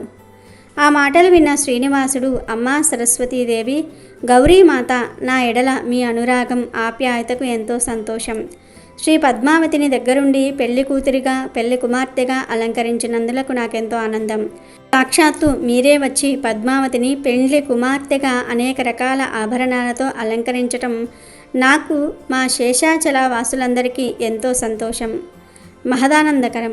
వివాహం నాడు కూడా మీరిద్దరూ కళ్యాణ వేదికపైనే ఉండి వివాహ కార్యక్రమం అంతా కూడా చతుర్ముఖుడు పరమేశ్వరునితో కలిసి పర్యవేక్షించవలసినదిగా నా మనవి. వివాహానికి వచ్చిన స్త్రీలందరికీ కావలసినవన్నీ సమకూరాయో లేదో మీరు దగ్గరుండి చూడవలసింది అని అన్నాడు. అప్పుడు ఆ తల్లులిద్దరూ ఎంతో సంతోషపడి పద్మావతికి దగ్గరుండి అన్ని ముచ్చట్లు జరిపిస్తామని, పద్మావతి శ్రీనివాసుల వివాహం జరుగుతున్నంతసేపు తాము కళ్యాణ వేదికపైనే ఉంటామని చెప్పారు. అటు తర్వాత వీరిద్దరూ కలిసి శేషాచలంలోని వసతి గృహాలన్నీ కూడా కలియదిరుగుతూ సచీదేవిని, దేవలోకపు అప్సరసలు, ఊర్వశి, మేనక, తిలోత్తమలను, అహల్య, అరుంధతి మొదలుగల ముని పత్నులను, కుమారస్వామి పత్నులు, శ్రీ వల్లీ దేవసేనలను ఇంకా అనేక మందిని కలిసి కుశల ప్రశ్నలు వేసి వారికి కావలసినవన్నీ సమకూరుతున్నాయా అని కనుక్కున్నారు. సాక్షాత్తు జగన్మాతలే ఈ విధంగా రావటం చూసి వీరందరూ కూడా ఎంతో ఆనందపడి సౌకర్యాలన్నీ అద్భుతంగా ఉన్నాయని అన్నారు. అటు తర్వాత సరస్వతి, గౌరీదేవిలిద్దరూ కూడా తమ తమ వసతి గృహాలకు చేరుకున్నారు. శేషాచలమంతా దివ్యంగా వెలిగిపోతున్నది. సమస్త దేవతాగణము ఇక్కడే ఉండటం చేత దివ్య తేజస్సుతో ప్రకాశిస్తూ ఉన్నది. ప్రతిరోజు సాయంకాలం దేవకన్యలు అద్భుత నృత్యాలతో అతిథులను అలరిస్తూ ఉన్నారు. అగ్నిదేవుడు వచ్చిన వారందరికీ కావలసిన ఆహార ఏర్పాట్లను చూస్తూ ఉన్నాడు. ప్రతి పూట అతిథులకు రకరకాల పిండి వంటలు వడ్డిస్తూ ఉన్నారు. ప్రతి పూట కొత్త కొత్త వంటకాలు అతిథులను ఆకర్షిస్తూ ఉన్నాయి. శ్రీ మహాలక్ష్మీదేవి సోదరుడైన చంద్రుడు ప్రతి రాత్రి చల్లని కాంతులను వెదజల్లుతూ ఉన్నాడు. సూర్య భగవానుడు పగలంతా ఎక్కువ తీవ్రత లేకుండా అతిథులకు వాతావరణం ఆహ్లాదకరంగా ఉండేలాగా చూస్తూ ఉన్నాడు. వరుణుడు సాయంకాలంలో సన్నని జల్లులు కురిపించి ఆహ్లాదపరుస్తూ ఉన్నాడు. వాయుదేవుడు చల్లని చిరుగాలులతో అతిథులందరినీ కూడా చక్కటి అనుభూతులతో తేలియాడిస్తూ ఉన్నాడు. వివాహ ఏర్పాట్లన్నీ ఘనంగా అతిథులందరూ ఎప్పటికీ మర్చిపోనట్లుగా ఉన్నాయి. ఇక రేపే వైశాఖ శుద్ధ దశమి. ముందు రోజు సాయంత్రం మగపెళ్లి వారు నారాయణపురం బయలుదేరడానికి సిద్ధమయ్యారు. అతిథులందరూ అద్భుతమైన వస్త్రాలతో చక్కటి అలంకరణతో తయారైనారు. ముందుగా చతుర్ముఖ బ్రహ్మ సరస్వతి సమేతంగా బయలుదేరాడు. ఆ వెనుకనే పార్వతీ పరమేశ్వర్లు ఉన్నారు. అటు తర్వాత విఘ్నేశ్వరుడు కుమారస్వామి రాగా వారి వెనుకనే పెండ్లి కుమారుడు శ్రీనివాసుడు దివ్యాలంకార భూషితుడై పట్టు పీతాంబరాలు ధరించి గరుక్మంతుని అధిరోహించి బయలుదేరినాడు. అటు తర్వాత అష్టదిక్పాలకులు, నవగ్రహ దేవతలు, సమస్త దేవతాగణము, సమస్త మునిగణము, యక్ష కిన్నెర కుంపురుష గణాలు బయలుదేరినాయి. మంగళ వాయిద్యాలతో మగపెండ్లి వారి బృందం నారాయణపురం చేరుకుంది. ముందుగానే ఈ వార్తను తెలుసుకున్న ఆకాశరాజు నగరం బయటనే వీరి కోసం మంగళ వాయిద్యాలతో, కస్తూరి సుగంధ ద్రవ్యాలతో, రకరకాల పుష్పమాలలతో వేచి ఉన్నాడు. ధరణీదేవి అల్లునికి హారతి పట్టడానికి అంతఃపుర కాంతలతో కలిసి ఎదురు చూస్తున్నది. సుమంగళీ మణులు దివ్య కీర్తనలు ఆలపిస్తూ ఉన్నారు. ముందుగా వచ్చిన బ్రహ్మ సరస్వతులను చూసి ఆకాశరాజు దంపతులు అనేక విధాలుగా నమస్కరించి, ఓ బ్రహ్మదేవ, శ్రీనివాసుని దయవలన మీ అందరినీ కనులారా గాంచే భాగ్యం నాకు కలిగినది. నా కుమార్తె పద్మావతి శ్రీనివాసుని వలచుట, అందులకు ఆ స్వామి అంగీకరించుట నా భాగ్యం. శ్రీలక్ష్మీ నారాయణుల కళ్యాణం కాబట్టే సాక్షాత్తు సృష్టికర్తి అయిన నీవే తరలి వచ్చావు అని అన్నాడు. అంటూ ఉండగానే వెనుకనే వచ్చిన పార్వతీ పరమేశ్వర్లు కనబడ్డారు. ఆహా పరమేశ్వర, జగన్మాత, ఆది దంపతుల్లారా, పార్వతీ పరమేశ్వర్లారా, నా జన్మధన్యము. మీరు మా నగరానికి నా అతిథిగా రావటం నేను ఎన్నో కోట్ల జన్మలలో చేసుకున్న పుణ్యఫలం తప్ప మరి ఒకటి కాదు. లేకపోతే అతి సామాన్యుడనైన నేనెక్కడా, ఈ సృష్టి స్థితి లయకారకులైన మీరెక్కడా? ఆహా, ఈ జన్మకు భాగ్యం చాలు అన్నాడు. అప్పుడు పరమేశ్వరుడు, ఓ ఆకాశరాజా, ఇదంతా మా శ్రీనివాసుని చలవ. మా త్రిమూర్తులలో ఒకడైన శ్రీమన్నారాయణ వివాహం మేము లేకుండా జరగటం ఊహించగలమా? లక్ష్మీ నారాయణుల వివాహం దగ్గర నుండి చూడాలని మేము, మాతో పాటు పార్వతి, గౌరులు ఎంతో ముచ్చటపడుతూ ఉన్నారు అని అన్నాడు. వీరందరూ ఇలా మాట్లాడుతూ ఉండగా వెనుకనే దేవతలందరూ రాసాగారు. ఇక పెండ్లి కుమారుడు శ్రీనివాసుడు రావటమే తరువాయి.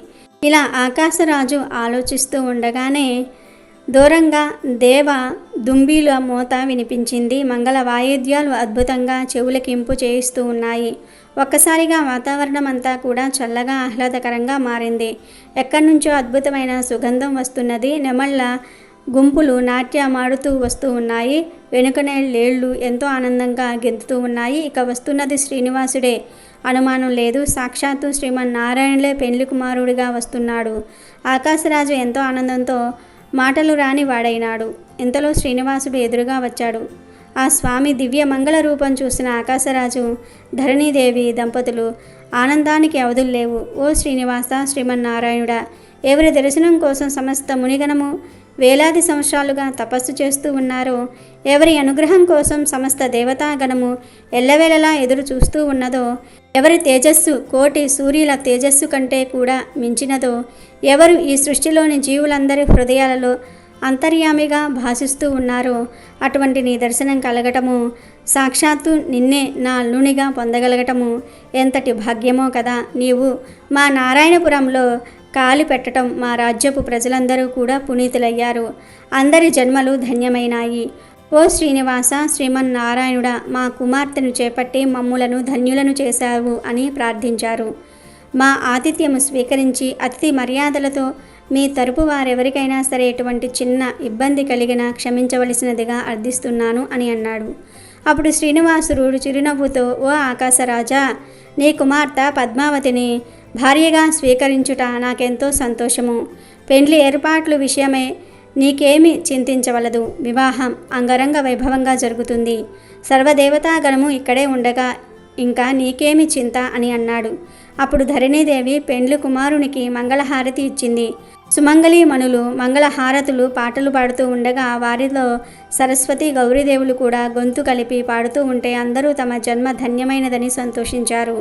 అటు తర్వాత శ్రీనివాసుని విడిది మందిరం వరకు ఆకాశరాజు సాగనంపాడు. దేవతలందరూ కూడా వారి వారి విడిది గృహాలకు వెళ్ళారు. ఆ రోజు రాత్రి అతిథులందరికీ షోడశోపేతమైన విందు భోజనం ఏర్పాటు చేయబడింది. రకరకాల కూరగాయలతో ఎంతో రుచికరంగా ఎన్నో రకాల వంటకాలు చేయబడ్డాయి. ఆకాశరాజు దగ్గరుండి వంటలన్నీ కూడా పర్యవేక్షించాడు. దేవతలందరూ భోజనశాలకు వచ్చి ఎంతో ఇష్టపడుతూ అన్ని వంటకాలను రుచి చూశారు. పెండ్లి కుమారుడు శ్రీనివాసుని మందిరానికే విందు భోజనం పంపబడింది.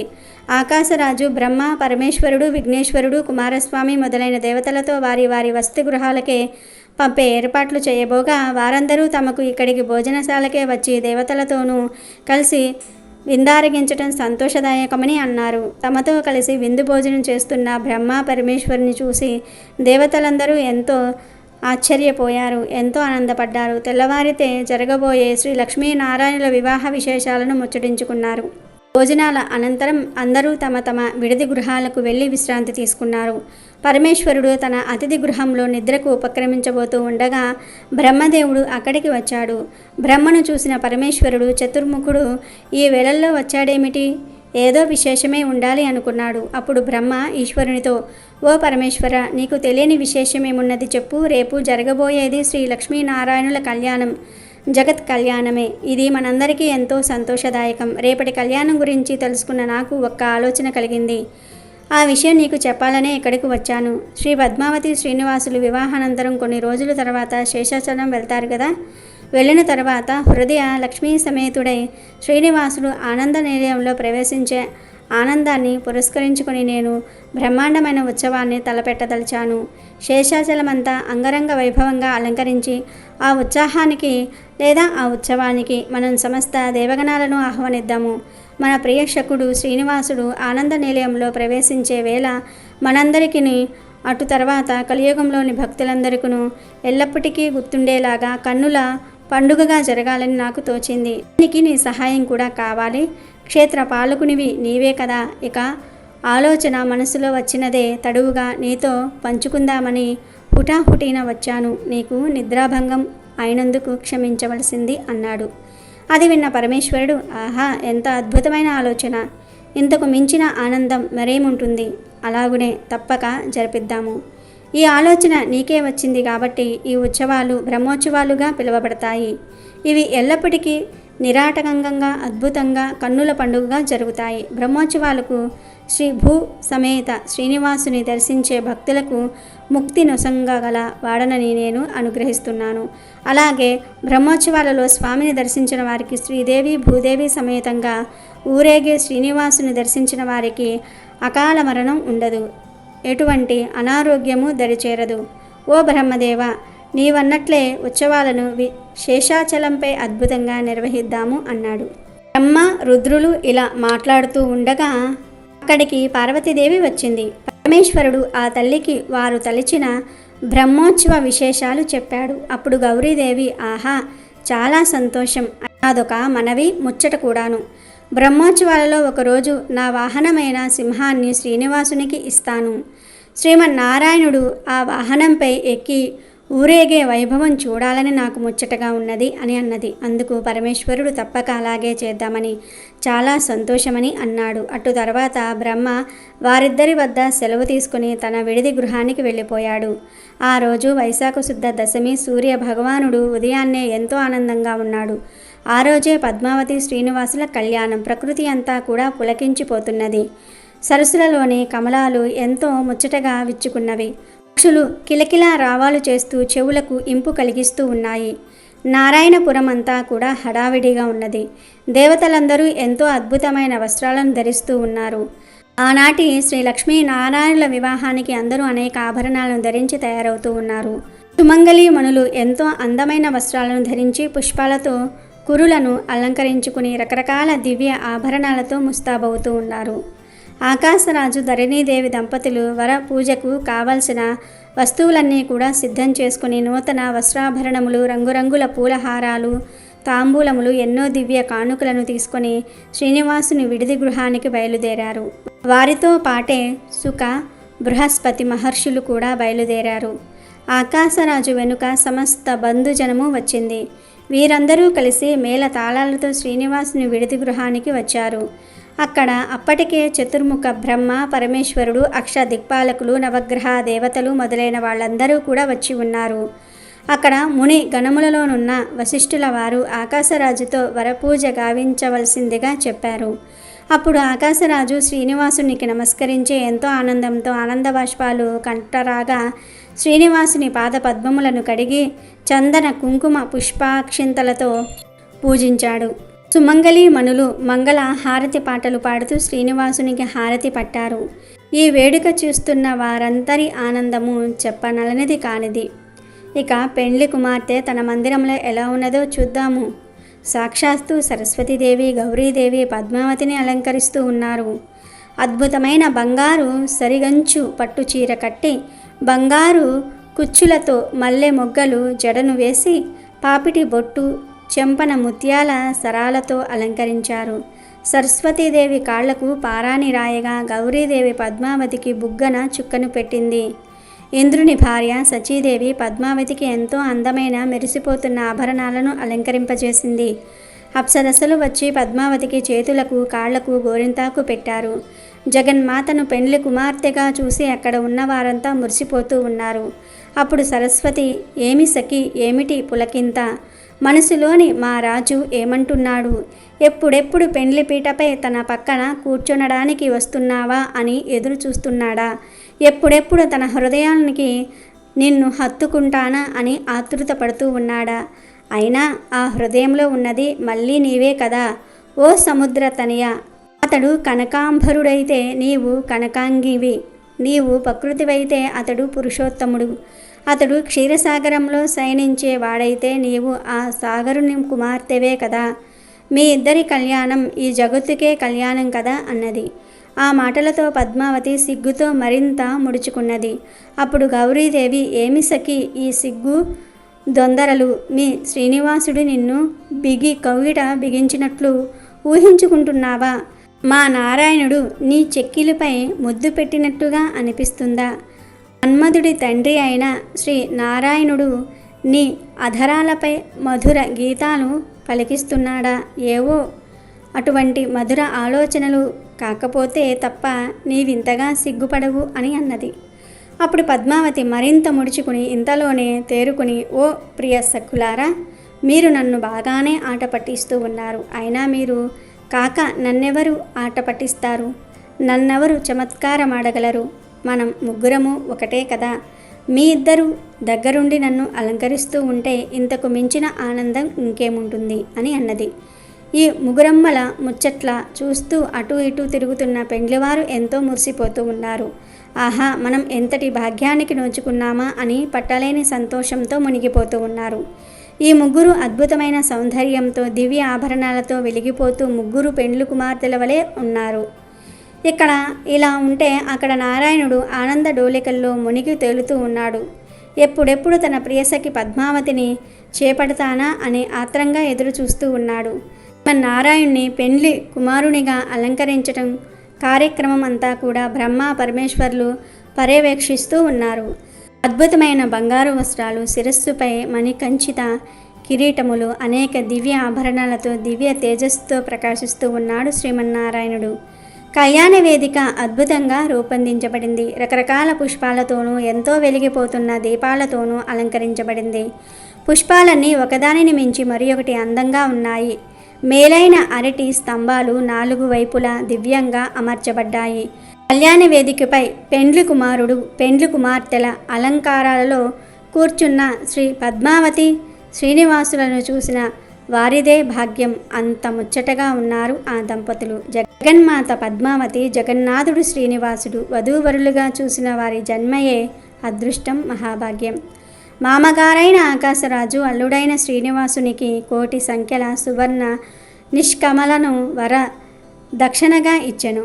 నవరత్న కర్ణ భూషణమును, భుజకీర్తనలను, మనులను, వజ్ర వైడూర్యాలు వంటి అనేక దివ్య ఆభరణాలను శ్రీనివాసునికి బహుమానముగా ఇచ్చెను. ఆకాశరాజు అల్లునికి ఆజ్యం ఇచ్చే దిశగా ఇదమర్యం వరుడా, ఆజ్యమిదిగో అంటూ 3 సార్లు చెప్తూ శ్రీనివాసుని దోసిల్లయందు ఆజ్యమిచ్చాడు. ఇదం ఆచమనీయం, ఇది ఆచమన జలమాలలు అని చెప్తూ ఆకాశరాజు శ్రీనివాసుని చేతులలో 3 సార్లు నీటిని ఉంచాడు. అప్పుడు శ్రీనివాసుడు అమృతోపస్తరణ మసి అంటూ 2 సార్లు ఆచమనం చేశాడు.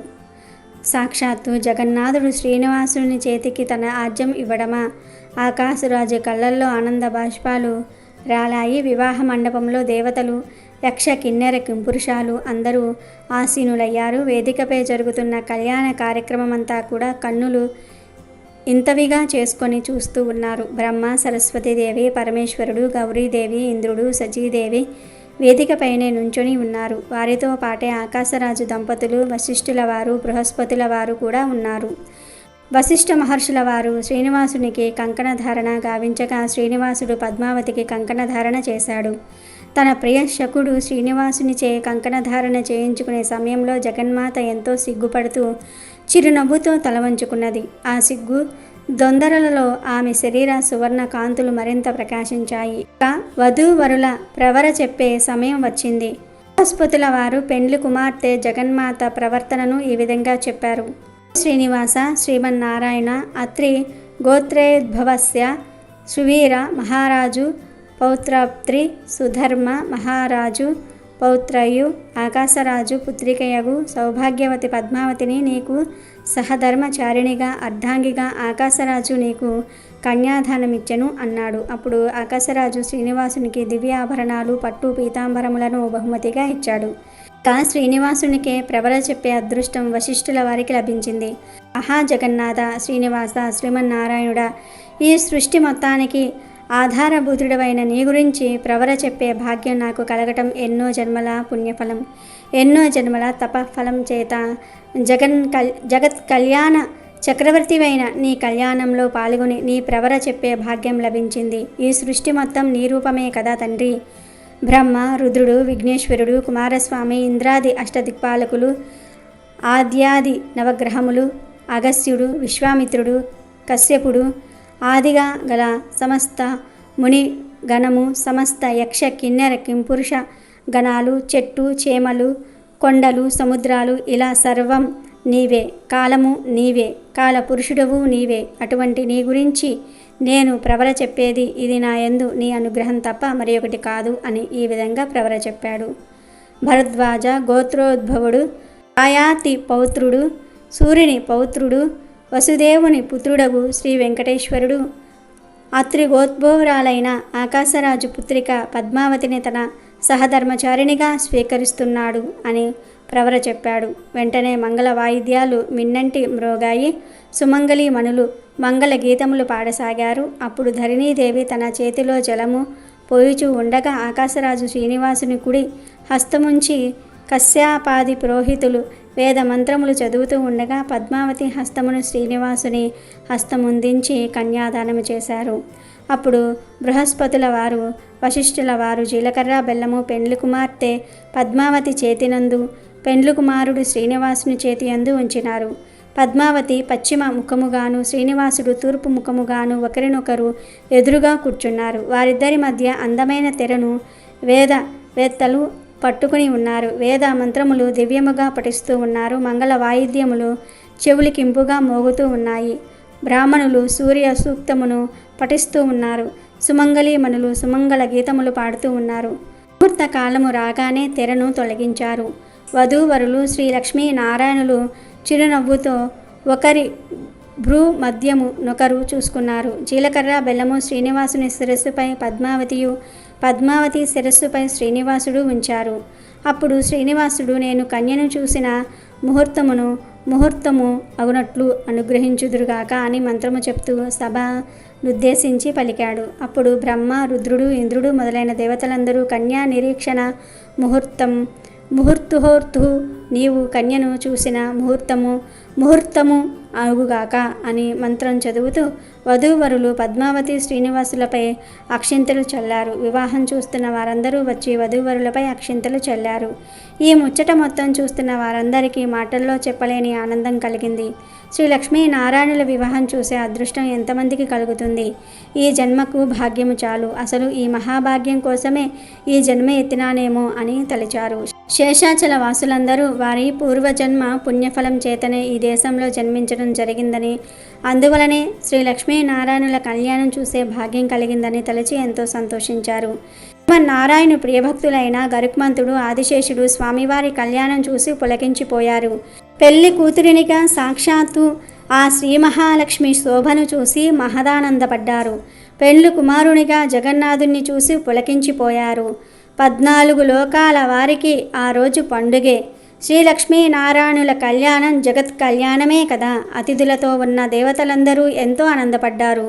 సుముహూర్త వేళల్లో ఆకాశంలో రంగుల హరివిల్లులు వెల్లివిరిశాయి. ప్రకృతి అంతా కూడా పురకించి నెమళ్ళు పురివిప్పి నాట్యం చేశాయి. అప్పుడు సరస్వతి గౌరీదేవులు పెండ్లి కుమార్తె పద్మావతిని తీసుకుని వెళ్ళి నూతన వస్త్రములు కట్టించి తిరిగి తీసుకువచ్చి పెండ్లిపీటపై కూర్చొండబెట్టారు. అప్పుడు శ్రీనివాసుడు వధువు మెడలో తాళి కట్టడానికి ఉపక్రమించాడు. శ్రీనివాసుడు మంచి మనసును, మంచి సంతతిని, సౌభాగ్యమును, మంచి తనువును ధరించి అగ్నిహోత్రమున నాకు సహచారిణివై సత్కార్యములకు సంసిద్ధము కమ్ము అని మంత్రం చదువుతూ పద్మావతి నడుమున తాండ్రిని చుట్టి ముడివేశెను. దీనినే పత్ని వ్రతోపనయనము అని అంటారు. ఆ తర్వాత మంగళధారణ శుభ సమయం ఆసన్నమైనది. శ్రీనివాసుడు మాంగళ్య దేవతలను ఆహ్వానించి షోడశోపచారములతో మంగళసూత్రములను పూజించెను. అప్పుడు బ్రాహ్మణోత్తముడు ఆ మంగళసూత్రములను సభలోని ముత్తైదువులందరి వద్దకు తీసుకుని వెళ్ళగా వారు వాటిని పట్టుకొని కన్నులకు అద్దుకున్నారు. సాక్షాత్తు శ్రీమన్నారాయణుడు శ్రీ మహాలక్ష్మికి ధరింపజేసే మంగళసూత్రములను తాకుట తమ అదృష్టంగా వారు భావించినారు. అప్పుడు సమస్త దేవతా గణము, సమస్త యక్ష కిన్నెర కింపురుష గణములు ఆనందంతో చూస్తూ ఉండగా పెండ్లి కుమారుడు శ్రీనివాసుడు మాంగళ్యం తంతున మమజీవన హేతున కంటే బద్నామి శుభజ్ఞే త్వం జీవ సరదా దర్శనం. నా జీవితమునకు హేతువైన ఈ సూత్రము చేత నేను నీ కంఠమున మాంగళ్యమును ధరింపజేయుచున్నాను. నీవు 100 సంవత్సరములు జీవించుమని మంత్రము చదువుతూ పెండ్లి కుమార్తె పద్మావతి మెడలో మాంగళ్య ధారణ గావించెను. ఈ అద్భుత దృశ్యమును చూసిన వారందరి ఆనందమునకు అంతు లేకుండెను. దేవతలందరూ ఒకరినొకరు కౌలించుకొని ఆనందము పట్టలేకపోతిరి. ఆహా, శ్రీలక్ష్మీనారాయణుల కళ్యాణము లోక కళ్యాణమే కదా, మనమెంతటి అదృష్టవంతులము అని తలచిరి. బ్రహ్మ రుద్రుని కౌలించుకొనగా ఇద్దరి కనుల వెంట ఆనంద బాష్పములు గారెను. తమ ప్రియసకుడైన శ్రీమన్నారాయణ వివాహము దగ్గరుండి కనులారా గావించిన వారి సంతోషములకు అంతులేకుండెను. నవ వధువులైన శ్రీ లక్ష్మీనారాయణను చూసి సరస్వతి పార్వతీ దేవి ఇద్దరూ ఎంతో సంతోషించారు. ఇక తల్లి వకులామాత ఆనందం చెప్పనే అవసరం లేదు. ఆ తరువాత తరంబ్రాలు వధూవరులు పోసుకునే కార్యక్రమం జరిగినది. బృహస్పతుల వారు మంత్రములు చదువుతూ అక్షింతలు తీసుకొని ముందుగా పెండ్లి కుమారుడు శ్రీనివాసును దోసిలియందు ఉంచెను. అట్టు తర్వాత మరలా తీసుకుని మంత్రోచ్చారణ చేయుచు వధువు శ్రీ పద్మావతి దోసిలియందు కూడా అక్షింతలు పోసి అట్టు పైన ఆమె దోసిలి శ్రీనివాసును దోసిలి కింద ఉండునట్లుగా అమర్చెను. అప్పుడు బ్రాహ్మణోత్తములు వేద మంత్రములు చదువుతూ ఉండగా శ్రీనివాసుడు ముత్యాలతో కూడిన అక్షింతలను వధువు పద్మావతి శిరస్సుపై పోసెను. అట్టు తర్వాత వధువు వంతు వచ్చెను. ఆకాశరాజు గారాల పట్టి పద్మావతి సిగ్గు దొందరలు చిందుతూ రాగా దోసిలి తలంబ్రాలు శ్రీమన్నారాయణుని శిరస్సుపై పోసెను. ఈ మనోజ్ఞ సుందర దృశ్యములను చూసిన వారందరూ కూడా ఆనందపరవశులైరి. అప్పుడు బృహస్పతుల వారు వరుడు శ్రీనివాసుని కుడి చేతిని, వధువు పద్మావతి ఎడమ చేతిని రక్షాబంధనము కట్టించారు. మంత్రమును చదువుతూ పద్మావతి శ్రీనివాసుల కొంగును ముడివేశారు.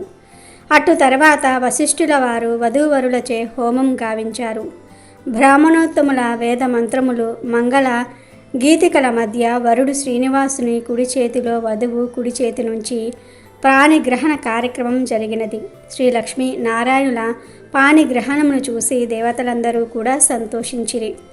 ఇక తరువాత సప్తపది కార్యక్రమము అగ్నిహోత్రమునకు దక్షిణముగా కుడి కాలు ముందు పెట్టుచు పెండ్లు కుమారుడు శ్రీనివాసుడు తూర్పునకు నడుచుచు ఒక పదమున విష్ణువు నిన్ను ఇష్టము కొరకు అనుసరించునుగాక అని మొదటి పదమును, రెండవ పదమును విష్ణువు ఊర్ధము కొరకు నిన్ను అనుసరించునుగాక అని రెండవ పదమును, మూడవ పదమున వ్రతము కొరకు విష్ణువు నిన్ను అనుసరించునుగాక అని మూడవ పదమును, ఇలా 7 పదములను ఆయా మంత్రములను చదువుతూ సప్తపదిని పూర్తి చేసెను.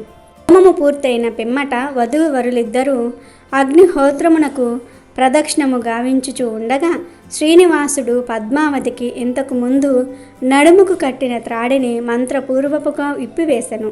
వివాహ కార్యక్రమం పూర్తి కాగానే ఆకాశరాజు అతిథులందరికీ కూడా అద్భుతమైన విందు భోజనములను ఏర్పాటు చేసెను. బ్రహ్మ రుద్రులిద్దరూ దేవతలందరితో కలిసి భోజనము గావించారు. అప్పుడు పరమేశ్వరుడు చతుర్ముఖునితో ఇలా అన్నాడు: ఓ బ్రహ్మ దేవా, శ్రీ పద్మావతి శ్రీనివాసుల వివాహము ఎంత అద్భుతంగా జరిగినది. వీరి కళ్యాణము ఈ జగత్ కళ్యాణమే కదా. ఈ కళ్యాణమును ప్రత్యక్షముగా చూసిన వారందరూ ధన్యులు. ప్రత్యక్షముగా చూడలేకపోయినను ఈ విశేషములన్నీ తెలుసుకున్న వారందరికీ అనేక భాగ్యములు లభింపగలవు. ఈ విశేషములన్నీ చదివిన స్త్రీలందరూ 100 సంవత్సరములు సౌభాగ్యముతో వర్ధిల్లగలరు, అనగా 100 సంవత్సరములు సౌభాగ్యముతో వర్ధిల్లుతారు.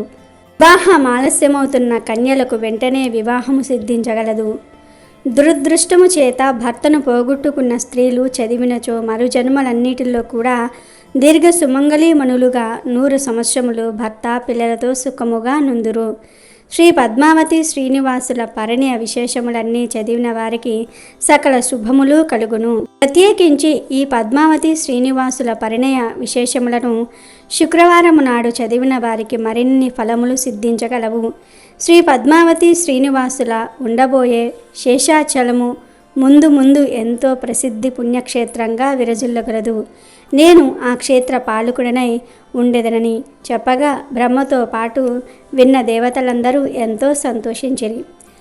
ఆనాటి రాత్రి బృహస్పతుల వారు వధూవరులిద్దరికీ ధ్రువ, అరుంధతి నక్షత్రములను ఆకాశమున చూపించి నక్షత్ర దర్శనము గావించిరి. శ్రీ పద్మావతి శ్రీనివాసుల కళ్యాణ వేడుకలు 5 రోజులు నయనానందకరముగా సాగెను. ఆ 5 రోజులు విశ్వమంతటికీ కళ్యాణ శోభయే. చివరి రోజున శ్రీ పద్మావతి శ్రీనివాసుల కళ్యాణానికి వచ్చిన వారందరికీ ఆకాశరాజు ఎన్నో బహుమానాలు ఇచ్చాడు. దేవతలందరూ ఆకాశరాజు దంపతుల వద్దను శ్రీ పద్మావతి శ్రీనివాసుల వద్దను సెలవు తీసుకొని తమ తమ లోకాలకు వెళ్ళిపోయారు. బ్రహ్మ, రుద్రుడు ఆదిగా గల ముఖ్యులు మాత్రము అచ్చటనే ఉండిరి. ఇక శ్రీనివాసుడు పద్మావతిని తీసుకుని శేషాచలం బయలుదేరే శుభ సమయాసన్నమైనది. అప్పుడు ఆకాశరాజు శ్రీనివాసుని కౌలించుకుని, నాయనా శ్రీనివాస, సాక్షాత్తు శ్రీమన్నారాయణునివే అయిన నిన్ను అల్లునిగా పొందిన నా భాగ్యం ఏమని చెప్పదను. ఆ శ్రీ మహాలక్ష్మియే నా పూర్వజన్మ ఫలమున నా కుమార్తెగా జన్మించుట వలననే కదా ఇంతటి భాగ్యము కలిగినది. ఇరువురి వివాహము చూసిన మా జన్మ ధన్యమైనది. ఇన్నాళ్ళు అల్లారు ముద్దుగా పెంచుకున్న పద్మావతిని ఇక అత్తవారింటికి పంపుతున్నాను. ఈ సమస్త విశ్వానికి రక్షా కవచములైన నీ చేతులలో పెడుతున్నందుకు నాకే సంశయము అవసరం లేదు అని చెప్పి అల్లునికి ఎన్నో బహుమానములు నొసంగెను. అప్పగింతల పాటల మధ్య పద్మావతిని అల్లునికి అత్తగారైన వకులాదేవికి అప్పగించెను. ఆకాశరాజు దంపతులు కుమార్తె పద్మావతిని సారే తోడ అత్తవారింటికి పంపిరి. నూతన దంపతులు శ్రీనివాసుడు, పద్మావతి అక్కడ ఉన్న వారందరి వద్దను సెలవు తీసుకుని తమ పరివారము తోడ శేషాచలములకు బయలుదేరెను. మార్గ మధ్యములో అగస్త్యముని ఆశ్రమము కనిపించగా అక్కడ కాసేపు ఆగినారు. అప్పుడు అగస్త్య మునీశ్వరుడు నూతన దంపతులకు ఎదురు వచ్చి అనేక నమస్కారములు చేసి, శ్రీ లక్ష్మీ నారాయణులారా, మీకివే నా నమస్కారములు. మీ రాక వలన నా ఆశ్రమం పావనమైనది అని వారిని ఆహ్వానించి ఎన్నో అతిథి మర్యాదలు గావించి ఆ దంపతులకు అనేక సుమధుర ఫలములను గానుకగా ఇచ్చెను. ఆ ఫలములలో కొన్నిటిని ఆ దంపతులు ఆరగించిరి. ఇప్పుడు శ్రీనివాసుడు అగస్త్యునితో, ఓ మహర్షి, మీ అతిథి మర్యాదలు నాకెంతో సంతోషము కలిగించినవి. కొత్త దంపతులు 6 మాసముల పాటు కొండ నెక్కరాదన్న నియమం ఉన్నందువలన ఈ 6 మాసముల కాలము నీ ఆశ్రమం నుండే నివసింప నిశ్చయించి తిని అని అన్నాడు. అప్పుడు అగస్త్యుల వారు శ్రీనివాసునితో, ఆహా జగన్నాథ, జగద్రక్షక, ఇంతకు మించిన భాగ్యమేమున్నది? మీ కొరకై చక్కటి పర్ణశాల నిర్మించెదను. మీరు నా ఆశ్రమమునందే ఈ 6 మాసములు సంతోషముతో గడపవచ్చును అని శిష్యులను పిలిచి ఆ పని వారికి అప్పచెంపాను. వెంటనే అగస్త్యుల వారి శిష్యులందరూ కలిసి ఆశ్రమంలో ప్రకృతి ఎంతో అద్భుతంగా నున్న ప్రదేశాన్ని ఎంచుకొని పూతోటల మధ్య చక్కని పర్ణశాలను నిర్మించారు. బృహస్పతుల వారు వేద మంత్రములు చదువుతూ ఉండగా ఆశ్రమంలోని మునీశ్వరులందరూ ఆశీర్వచనములు పలుకుతూ ఉండగా నూతన దంపతులైన శ్రీ పద్మావతి శ్రీనివాసులు గృహప్రవేశము గావించిరి. అక్కడి ప్రకృతి అందాలకు శ్రీనివాసుడు పద్మావతిల హృదయము పులకించెను.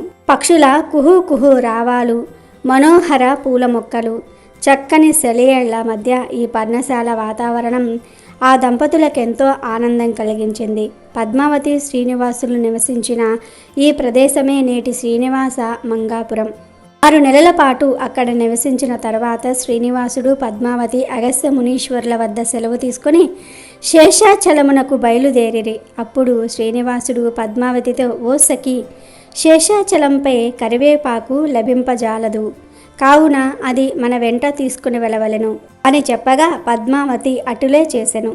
బంధుమిత్ర సపరివారముగా శేషాచలము చేరిన తర్వాత బ్రహ్మ, రుద్రుడు ఆదిగా గల దేవతలందరూ పుష్పములు చల్లుతూ ఉండగా శ్రీనివాసుడు హృదయలక్ష్మి సమేతుడై ఆనంద నిలయంలో ప్రవేశించెను. పద్మావతి హృదయలక్ష్మి అయి శ్రీనివాసుని ఎదనిలిచినది. ఆకాశము నుండి దేవతలు పూలవాన కురిపించిరి. దేవదుందువులు మ్రోగెను. శ్రీనివాసుని ఆనంద నిలయ ప్రవేశాన్ని పురస్కరించుకుని బ్రహ్మ ఉత్సవమును తలపెట్టి 10 రోజుల పాటు దివ్యముగా జరిపించెను. అవే బ్రహ్మోత్సవాలుగా నేటికి దివ్యముగా జరుపుచున్నవి. శ్రీ పద్మావతి శ్రీనివాసుల కళ్యాణ విశేషములు విన్నవారికి, అలాగే చదివి తెలుసుకున్న వారికి జన్మ ధన్యమగును. వీరందరికీ ఆ దివ్య దంపతుల అనుగ్రహము తప్పక కలుగుతుంది. శ్రీ లక్ష్మీ శ్రీనివాసుల దివ్య కళ్యాణ విశేషములు తెలుసుకున్న వారి జీవితమంతయు ఎటువంటి సమస్యలు లేకుండా కళ్యాణప్రదముగా జరుగుతుంది. అమెజాన్లో బెస్ట్ డిస్కౌంట్స్ కోసం వీడియో డిస్క్రిప్షన్లో లింకు ఉంది, చూడండి. అలాగే మా టెలిగ్రామ్ ఛానల్ సబ్స్క్రైబ్ చేసుకోండి.